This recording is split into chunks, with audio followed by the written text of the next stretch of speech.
been a pretty good weekend. There were some rough bumps along it, particularly on Saturday night, as most people will get to see. But what matters to me the most is my performance. I'm really happy with my performance. I was able to take down both King of Fighters 13 and Ultimate Marvel vs. Capcom 3 tournaments. And I'm really happy about that because I just got back to the States a short while ago, like less than a couple of weeks. So it's really good to see them in shape to already compete with some of the strongest contenders here.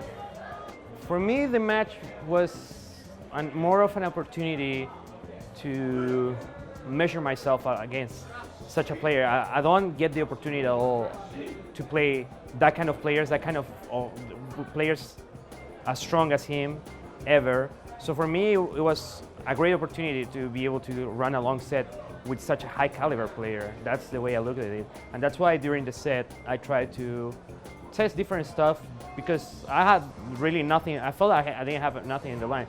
For me, it was an opportunity to learn and test stuff more than anything else. That's how I saw it. I feel that a lot of people were making more of a deal about it than I even was.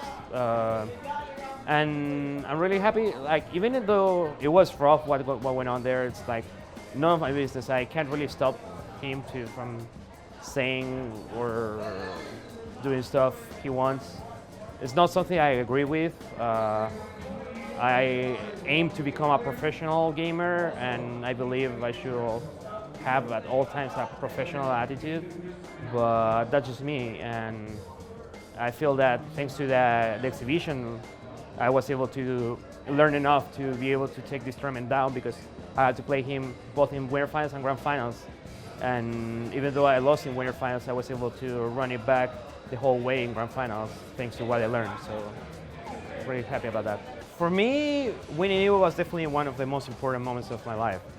But after a couple of days, I realized, well, I always had this in mind, but I was somewhat waiting for the day, like the moments after Evo, the days to I thought that something maybe would change, and I was waiting for it to happen. I was like, yeah, I won Evo, but it's all pretty much the same for me.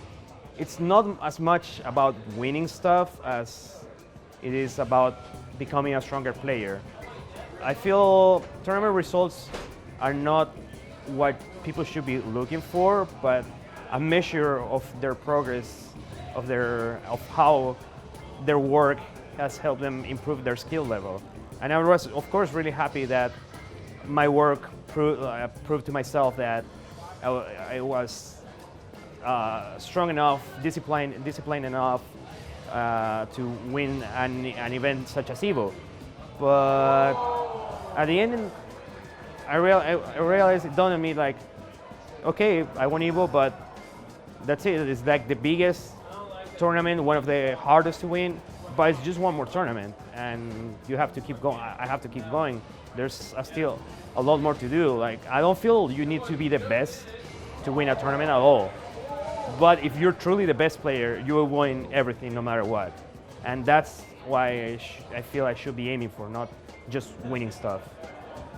Yeah, I prefer to remain professional at all times, and if I have anything to say, let the game do the talking for me, really. I feel that's the way it should be done.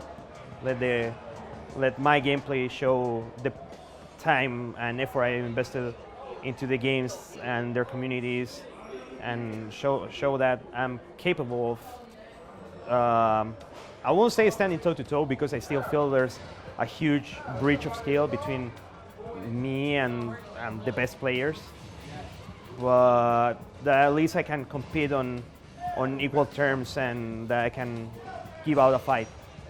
Like I say, what matters to me is what happens in the game. That's what I'm worried about. Like I said, talking is cheap. Can't stop people from saying bad stuff or whatever. But I feel it's only going to be as much of a big deal as I make it to be for myself. I don't feel like that. Why should I give any kind of relevance to people that have nothing positive to add to my life, really? So I just really don't bother thinking about that, honestly. Just, I'm here. I'm grateful that I was given the opportunity to have another season, another run at tournaments, especially with Street Fighter V now recently out. And I feel that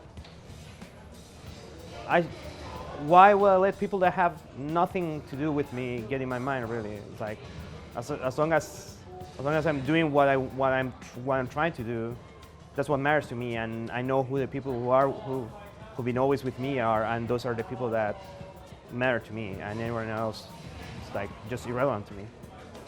I think it depends on the people, really. I can't tell for everyone that's still playing. I still see a lot of people that are like team specialists with like very niche teams that you won't see anyone else playing. And of course, we see the mainstays that you always see in tournaments. I can't really say where the game is headed, honestly. I feel that if the people that play unique teams, they're like their own compositions, are willing to put on the work to learn how to maximize what they can get out of the team, I'm pretty sure there could be a more varied field. The problem is that most people most people feel that the right way is to find what works better and go with it immediately. And that's, of course, a pretty reasonable choice. So, of course, because of that, you see more people playing the same usual teams, and more people, by the same reason, more people playing those teams getting the best places in tournaments.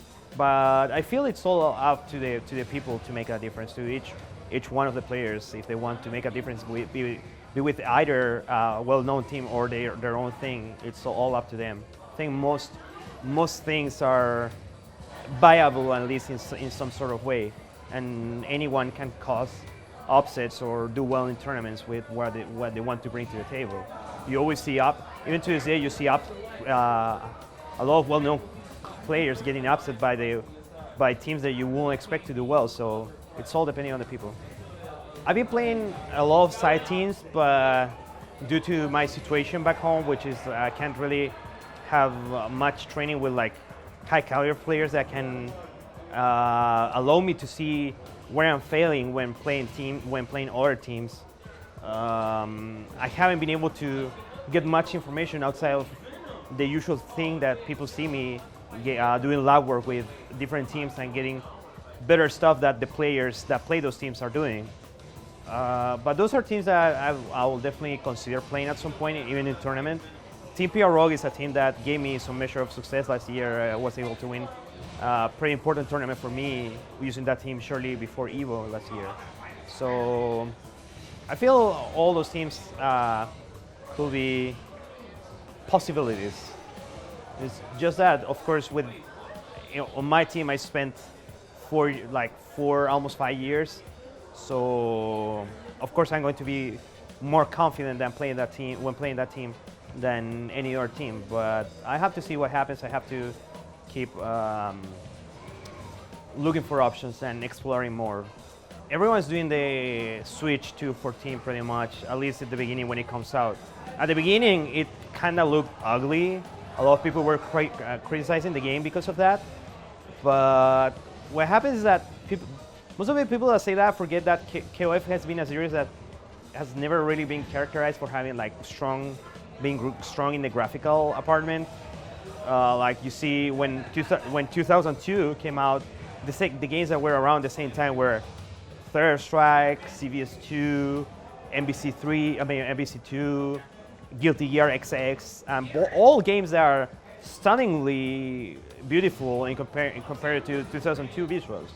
But none of those games keep being played nowadays.